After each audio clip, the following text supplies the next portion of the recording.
अग्रिम जमानत से आप क्या समझते हैं? यह कब स्वीकार की जाती है? साधारण जमानत और अग्रिम जमानत में अंतर कीजिए। अग्रिम जमानत दंड प्रक्रिया संहिता के अध्याय 33 की धारा 438 में अग्रिम जमानत या प्रत्याशित जमानत के बारे में प्रावधान किया गया है। अग्रिम जमानत से अभिप्राय गिरफ्तारी के पूर्व ही किसी व्यक्ति को छोड़े जाने का निर्देश दिया जाना है। अग्रिम जमानत स्वीकार करने की शक्ति केवल उच्च न्यायालय एवं सेशन न्यायालय को ही प्रदान की गई है। उद्देश्य: अग्रिम जमानत का उद्देश्य किसी व्यक्ति को अकारण ही गिरफ्तार किए जाने से रोकना है। असम राज्य बनाम कृष्ण कुमार के मामले में माननीय उच्चतम न्यायालय ने अग्रिम जमानत दिए जाने के संबंध में यह अभी निर्धारित किया कि राज्य को अगर सुनवाई का मौका दिए बिना अग्रिम जमानत दी जाती है तो ऐसी जमानत रद्द किए जाने योग्य है।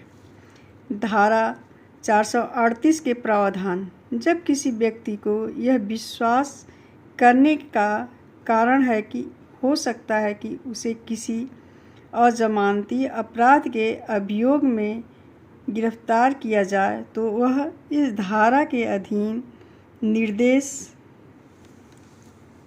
के लिए उच्च न्यायालय या सेशन न्यायालय में आवेदन कर सकता है कि आवेदन पर उच्च न्यायालय या सेशन न्यायालय अंतरिम आदेश दे कि उसे ऐसे गिरफ्तारी की स्थिति में जमानत पर छोड़ दिया जाए।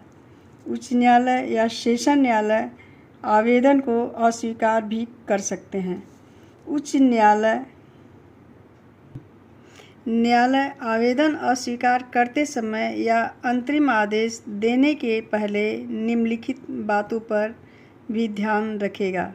पहला, अभियोग की प्रकृति और गंभीरता। दूसरा, इस अभियोग से पूर्व आवेदक किसी संज्ञेय अपराध के लिए दोष सिद्धि पर पहले सजा भुगतता है।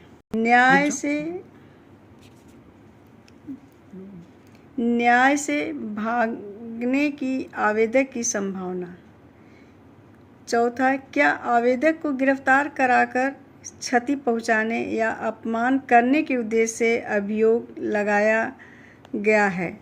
यदि उच्च न्यायालय या सेशन न्यायालय द्वारा अंतरिम आदेश पारित नहीं किया जाता है या आवेदक अस्वीकार कर देता है तो पुलिस उस व्यक्ति को बिना वारंट गिरफ्तार कर सकती है।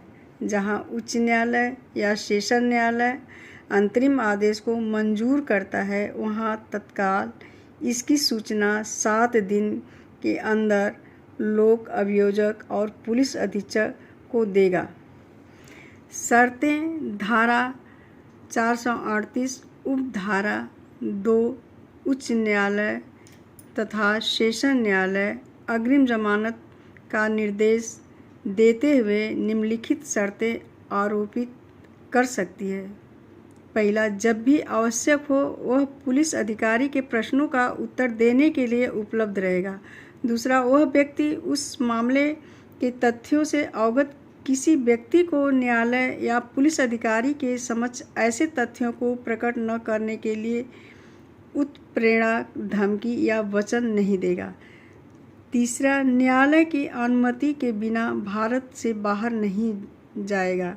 चौथा, ऐसी अन्य शर्तें जो धारा 437 उपधारा 3 के अधीन अधिरोपित की जा सके। धारा 438 में वर्णित अग्रिम जमानत संबंधी उपबंध संविधान के अनुच्छेद 136 के अधीन माने जाएंगे।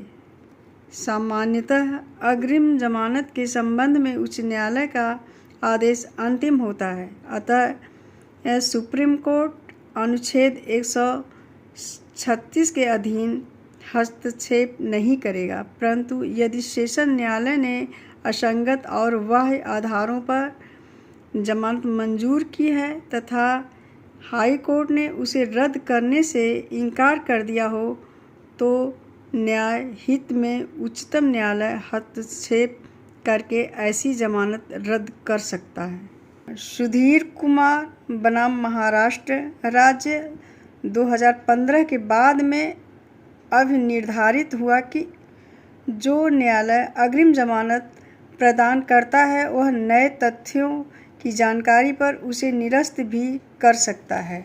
संदीप कुमार बफना बनाम महाराष्ट्र राज्य 2014 सुप्रीम कोर्ट के बाद में निर्णित किया गया कि अग्रिम जमानत के लिए व्यक्तिगत उपस्थिति अनिवार्य नहीं है। व्यक्ति सीधे उच्च न्यायालय एवं सत्र न्यायालय में आत्मसमर्पण करके जमानत की मांग कर सकता है। साधारण जमानत और अग्रिम जमानत में अंतर। गुरबख्श सिंह बनाम पंजाब राज्य 1980 सुप्रीम कोर्ट के बाद में साधारण जमानत और अग्रिम जमानत में अंतर करते हुए निर्णय दिया कि साधारण जमानत गिरफ्तारी के बाद दी जाती है, जबकि अग्रिम जमानत गिरफ्तारी की युक्त आशंका के आधार पर दी जाती है। साधारण जमानत और अग्रिम जमानत में निम्न अंतर है।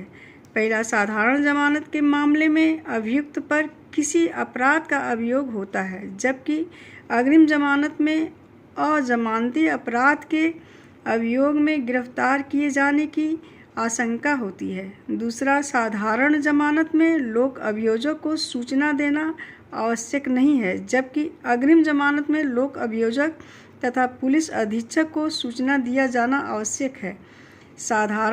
तीसरा, साधारण जमानत गिरफ्तारी के पश्चात दिया जाता है, जबकि अग्रिम जमानत का आदेश गिरफ्तारी की आशंका पर दिया जाता है। चौथा, सामान्य जमानत के लिए आवेदक पत्र मजिस्ट्रेट के न्यायालय में भी दिया जा सकता है, जबकि अग्रिम जमानत के लिए आवेदक पत्र केवल सत्र न्यायालय एवं उच्च न्यायालय में ही दिया जाता है। धन्यवाद।